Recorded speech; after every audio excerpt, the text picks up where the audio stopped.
So, mapagpalang araw po sa ating lahat mga kabisnes at good morning po sa inyong lahat. Sana sa oras na ito nasa mabuti po kayong kalagayan mga kabisnes namin minamahal. At yun, kakatapos na natin maglaba mga kabisnes, hindi ko na pinakita yung paglalaba kanina kasi po maingay. At magsasampay na lang po ako mga kabisnes kasi tapos na po siya laksan. Yan. Siyempre, ah tumulong din po si Presi, mga business kaso lang yun nga, mayroon siyang konting karamdaman pa. Konting-konti na lang po kasi gumagaling na po siya dun sa binili natin na gamot mga kabisnes. So, eto magsasampay po. At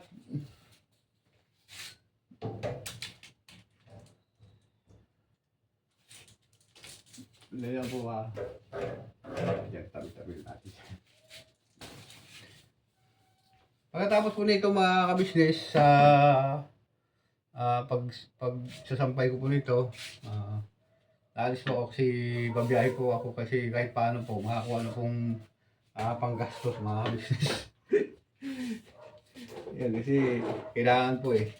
Doon po pala sa ano, ipasok ko pala mga business yung patungkol doon sa pag pag sabi ko na doon sa vlog ko na sabi ko na kailangan ko pong lumayo para magtrabaho mga kabisnes. Yun. Excuse po. Ano po yun mga kabisnes?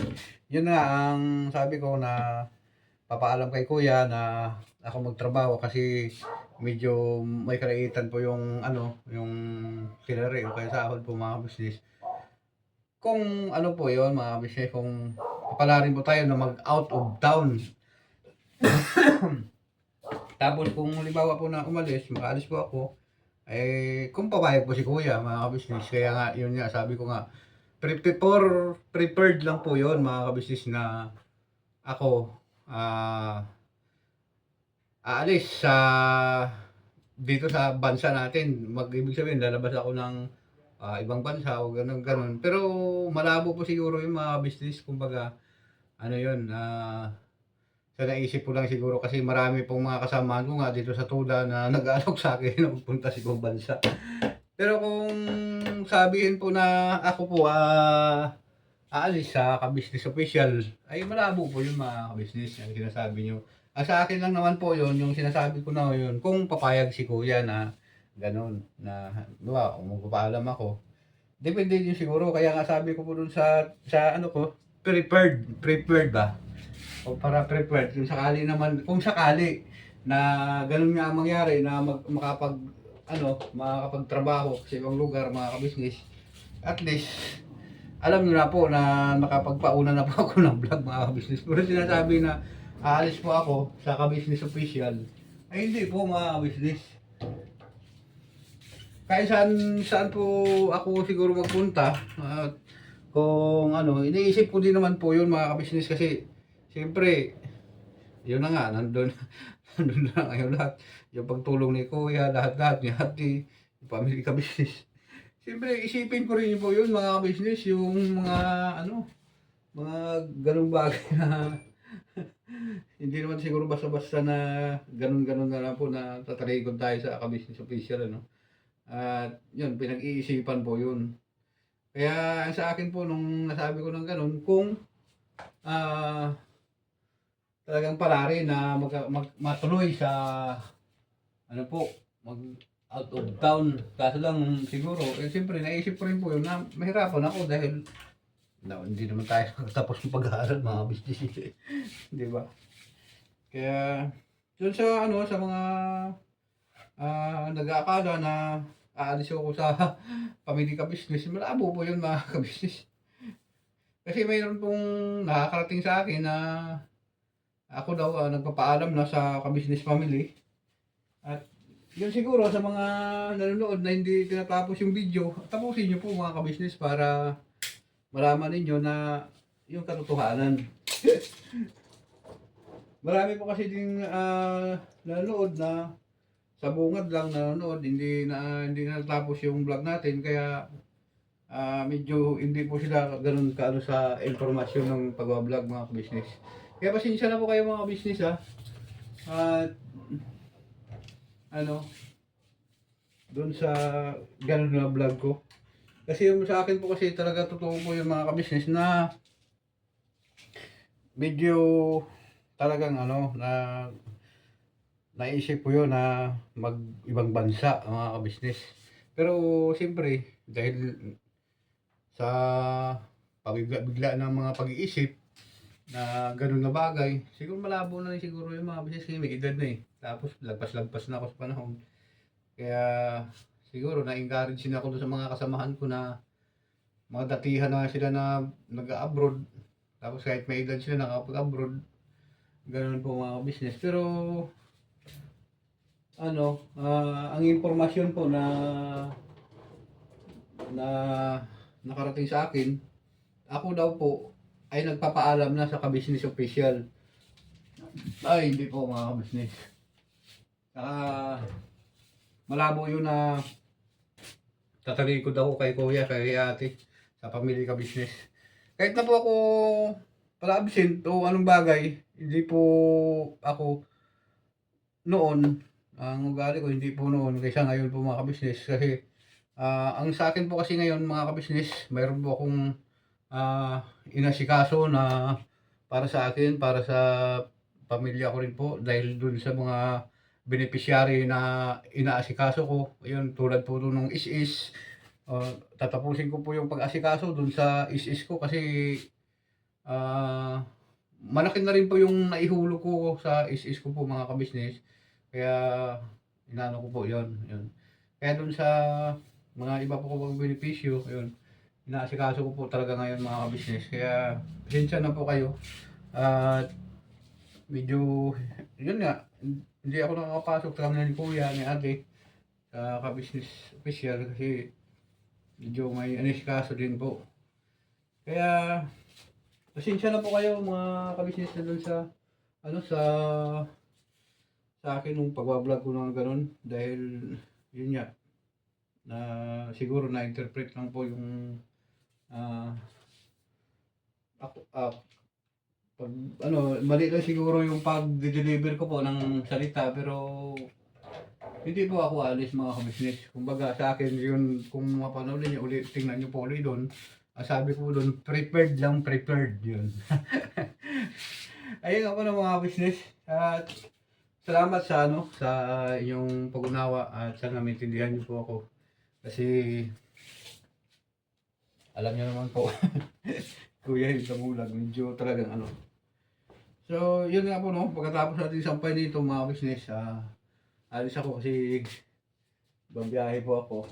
Sana huwag niyo po akong iwan. Samahan niyo po ako sa vlog kong ito mga business para makapaghatid tayo ng ano, ng kwento ng buhay. Ay, ayan.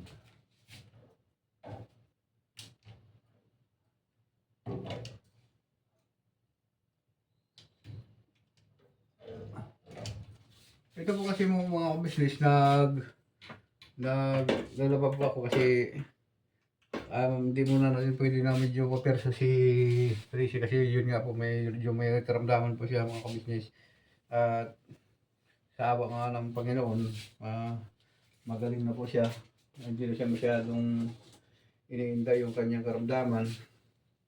Kaya pasalamat din tayo sa ano, pasalamat din po ako sa inyo mga kapatid sa panalangin at saka yung mga kumukumusta kay Prissy. Ito po mga business, okay naman siya. Yun, baka makapasok na rin siya sa kanyang trabaho mga business.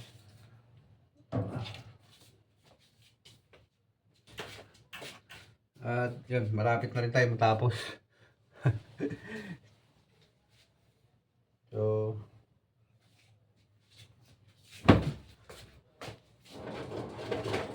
madaling araw na rin po mga ka-business. At saka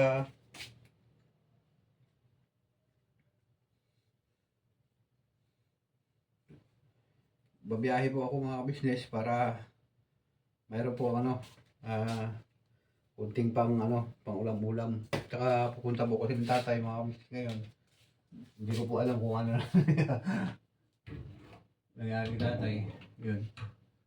Pero nung umaga pumunta po ako doon, nagbigay po ako ng pambili ng ano, mga pagkain niya po mga business.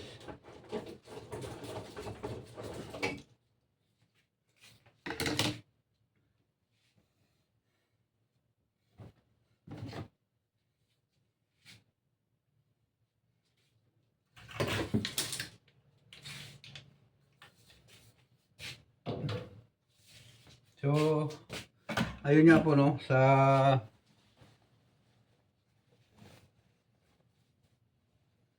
mga nag-alala po kay Prissy, marami na rin po siyang ano sabi po doon sa mga comment din po mga kapis, bahala ka na dyan, Kuya Dam Vlog, kung ano ang ano mo, nasa iyo, kung ano ang pasya mo, kung tuloy ba o ang kasal o hindi. Yan. Ganun po yung mga nababasa natin po doon mga business. Kaya maraming salamat po sa inyo sa ah, intindi at saka pag-unawa mga business.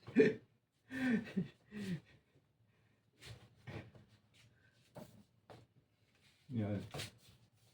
Up, yeah.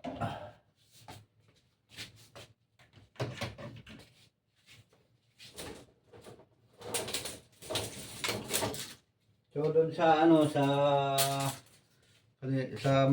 yung ano po pala mga business doon sa in-upload ko pala na delete mga ka-business. Hindi ko po kasi sinasadya yon na delete kasi napindot po at medyo talagang ano po mga ka-business, malabo na talaga yung mata ko. Kailangan ko na po magpagawa ng salamin para makita ko po yung mga napipindot ko kasi minsan pag naggawa po ako ng ano, yung pagsusulat na ano po na tawag nito. Iba po yung nababasa ko nung bandang uli pagka nababasa ko rin po. Mali yung spelling mga ka-business, kaya pasensya na kayo. At ganun po, ano yung mata natin malabo na. Kaya siguro po mga ka-business, medyo pagka nakaipong konti, paggawa na rin po ako ng salamin. Kaya medyo ano po talaga, malabo na yung mata mga ka-business.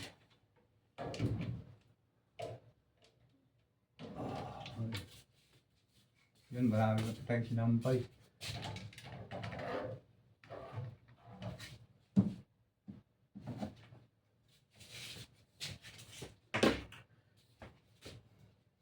Sana kahit paano po, mamaya makabiyahe po, makakumita ng kaunti. Makapagbili-bili ng ano. Wala nang ano to mga business, wala nang tulog-tulog, wala nang tulugan to. Kasi tutulog po ikaw, tutulog po, iniisip mo rin yung mga problema. Wala nang tulugan. Para okay na po yung ano, tuloy-tuloy na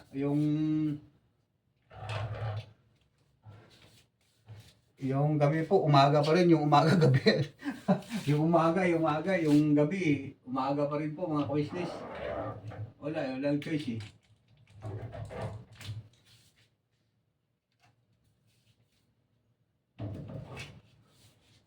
Kailangan para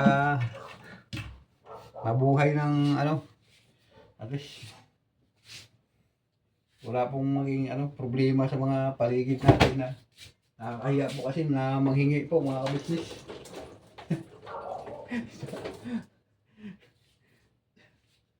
Sabi, laki-laki mo damulag, nanghihingi ka ng mga pagkain mo.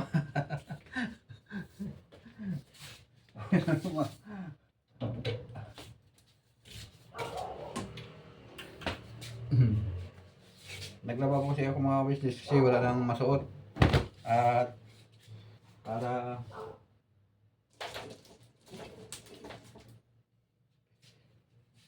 sa linggo ito, tuloy-tuloy na yung pasok din.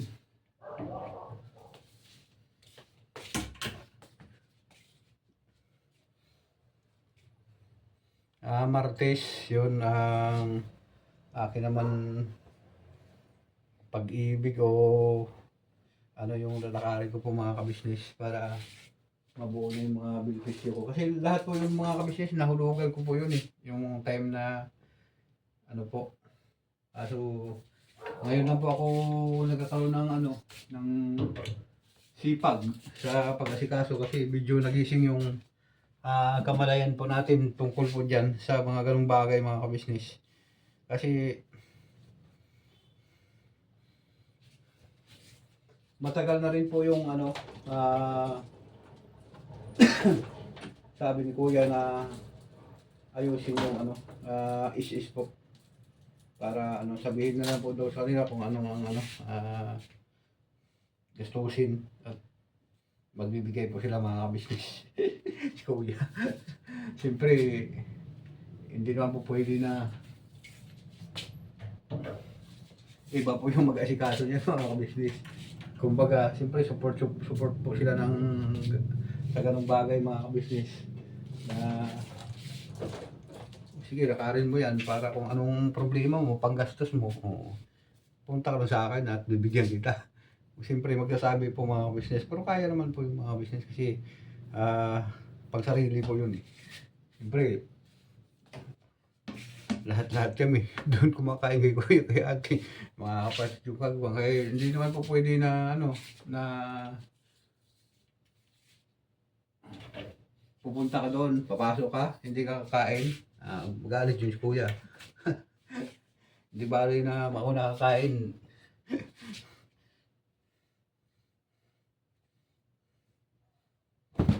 Unahin ka pa ng kain. Kaysa kanila, tira-tira na lang po yun sa kanila sa mga agang puna-una, mga business. Kaya yun lang, shout out sa iyo Kuya, Ate. Siyempre sa buong pamilya ka business.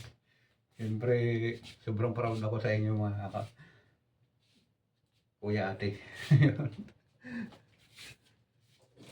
At yun na nga no. Yun, malapit na tayo matapos dito. So, babiyahe po ako ngayon mga kabisnes at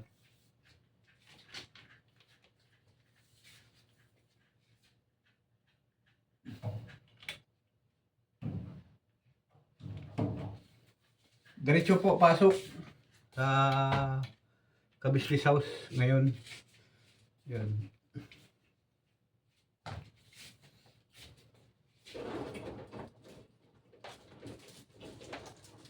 Kailangan pa talaga na ano po mga kabisnes, yung ganito kasi wala po talagang ano, maasahan.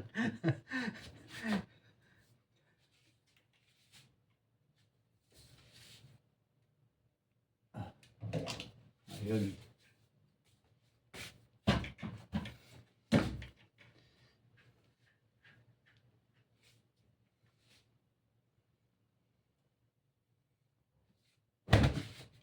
At doon na po no, sa ano, sa mga kapatid ko dyan sa Nigaran, shoutout sa guys, mga pamangking ko sa Luzon, Visayas, Mindanao, mga kamag-anak ko.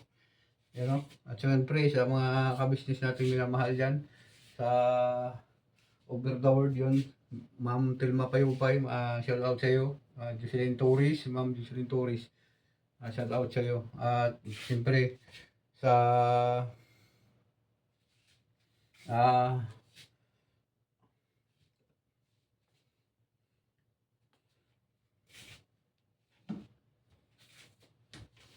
kay ano pala kay Ma'am Sopronio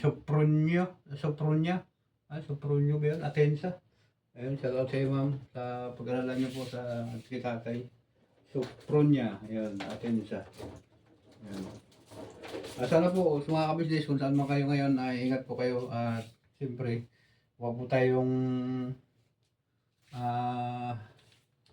makaligtas sa panalangin sa ating Panginoon para lagi po tayong safe mga kabisnes. Yun. At yun ang ano, babalikan ko po kayo mga kabisnes namin na mahal. At yun, tatapusin ko lang po itong ano, pagsasampay ko. Aalis po ako. Tapos babiyahe po ako mga business. Tapos mamaya mga 9 ganyan, papasok na po ako mga business. So babalikan ko po kayo mga ka-business at isisambay ko lang po ito. Yan. Ayan po mga ka-business at nagpa-vulcanize tayo doon sa unang labas pa lang, nag-flat na tayo. Kaso nakita ko yung si kuya. Ayun naman ang kuya po mga ka-business. At dito daw siya natutulog sa kanyang tricycle, wala po siyang bahay. Yun. At siyempre, kahit paano po, ma-interview siya natin kung araw-araw siya dito mga ka-business. Ano pangalan mo, Brad? Ha? Ingo. Ingo? Ingo? Oh, Ingo. Ano apelyido mo? Ano, Domingo Bayo. Um, Dati naman talaga, ang ano ko kapit dati, Sadgar. oo. Tapos nung, ano, nakaw. Nakaw? Sino nakaw naman? Wala nakakalam. Ayun yun. Tapos nung nakaraan naman din, gumawa ako ng karton. Oo. Tapos sobrang pagod ko rin, puyat. Kaya Oo. tulog ako sa ganito, pag-iising ko, wala na rin. Wala na rin. Kaya yung ano, nung pasto sa kayo yun talaga. Oo. Kaya sigapan ko. Motor naman ang mag-iipunan ako. Motor naman. Ito lang. Kaya pala nagsisipag ka. Ingo ha. At wala yung Ingo. Guys mo yung mga business yung ano niya, yung higaan niya. Dito ka na natutulog. Pag puno to dito, andun ako sa mainit. Dito ka na natutulog. Pagka walang laman to. Ay mo mga kabisnes yung ano niya, yung kanyang motorsiklo business. Na automatic din pati yung manibela may gulong po. Yan. Yan yung po ang ano niya.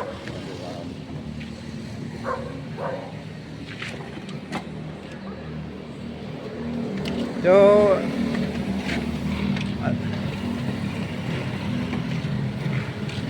araw-araw Ingo, ganito ang trabaho mo.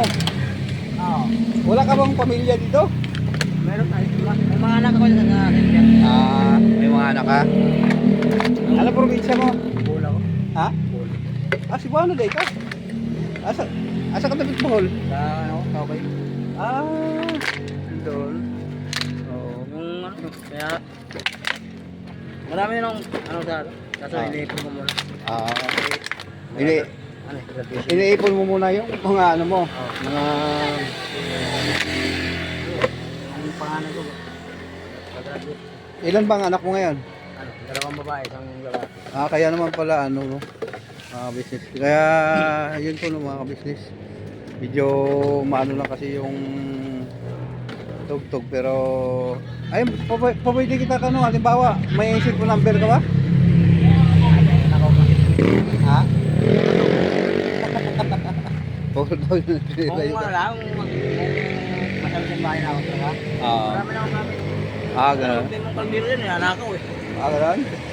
Kaya ang kaldero ko, alas na din ako. Then, dito sa ano, mga karton nila. Kaya kawawa naman ikaw ano po, laging ano.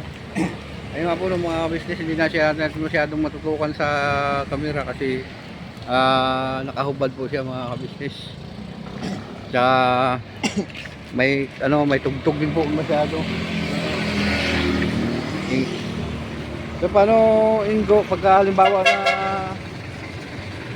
kasunod pagka dapat wala tayo dito kasi may tugtog po mga ka-business eh. Hindi naman ako sa ano. Dito ka lang. Ilang taon ka na? May gawin ako eh. Ilang taon ka na? Ano na ako, hindi ko marit ka na. 40 ka na? Pero akala ko bata ka pa rin. Kasi ano bang height mo? Ewan ko din. May forma height mo? No, ha? Yata, Ha? kasi nung nakulong ako. Sinukat ako ni Sir Rasio ano. Ilang taon? Anong taas mo? 55 yata. 55 ang taas. Hindi mga business hanggang balikat. Hanggang balikat diba diba? Oo. Ayan po mga business. Ang cute niya po mga business eh. Sisulok lang po. Hindi naman natin sinasabi na siyempre mababa yung mga kababayan natin gano'n. Ano ko lang po kasi sa kanya kasi akala ko po bata pa siya pala mayroon na siyang pamilya ano po mga business. So gayon nga po ng mga kabisnes. Doon na kabit na po yung ano natin. Nadaanan ko lang po siya dito mga kabisnes sa sa gilid ng kalsada. Ayan. So, gano'n no, Igo, pagka halimbawa na ano, hanapin kita. Kailangan ano? Sa Dubai, no? Kaya sa may kanto lang dito rin. Kato ng Bigiri. Saan banda yun? Dito sa ano? Sa likod. Yung anak mo, anong grade na ngayon? Ngayong pasukan, na high school na pangalan. High school na pangalay mo? Pangalawa ko naman, Oo. grade 6. Gano'n. Bunso ko. Oo. Paano, ano, Ingo? Babalik na ako kasi medyo ang oras, may hinahabol pa ako na service, no? Nanapin nito dyan. Ako pala si, ano, si Kagong Dabulag. Yung Pinchero Pinchero. Na, ano, nagpapa din siya kami Pinchero. No? Sige po mga kapitid at babalik na po tayo kasi may hinahabol ko pa rin yung oras mga kabisnes. Dahil isa sa uli ko po yung motor na aking hiniram kasi pinagawa ko po yung ano, yung kanya gulong po. So yun, tayo ngayon po mga kapatid. Gengo, dito na ako. Ayan po si Ingo mga kabisnes, no? Huwag po kayong alis mga kabisnes, babalik at itutuloy ko po yung kwento mamaya po mga kabisnes. Ayun po na mga kabisnes, balik po tayo. At dito po tayo mga kabisnes. Magagaling po na natin sa ano, sa vulcanize at uwi na po para titingnan ko po muna dito si Princess sa bahay ito mga kabisnes yung ano. So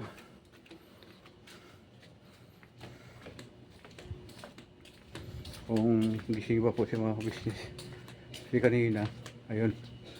So yun nga po no, mga kabisnes, maraming salamat sa pagsama niyo sa free vlog na ito at dun sa pagmamahal sa Kabisnes Official, Papa Dins TV, sa Family Kabisnes at siyempre pagmamahal nyo po sa aming mga kagwang mga kabisnes. So ingat po kayo lagi at saan mo kayo ng panig ng mundo, lagi po kayong mag-ingat mga kabisnes. At I love you all sa inyong lahat mga kabisnes. Never say goodbye, tomorrow is another day. Birabanat lang po tayo mga kabisnes naming minamahal. Sama-sama po tayo hanggang dulo, wala po tayo. Thank you very much po.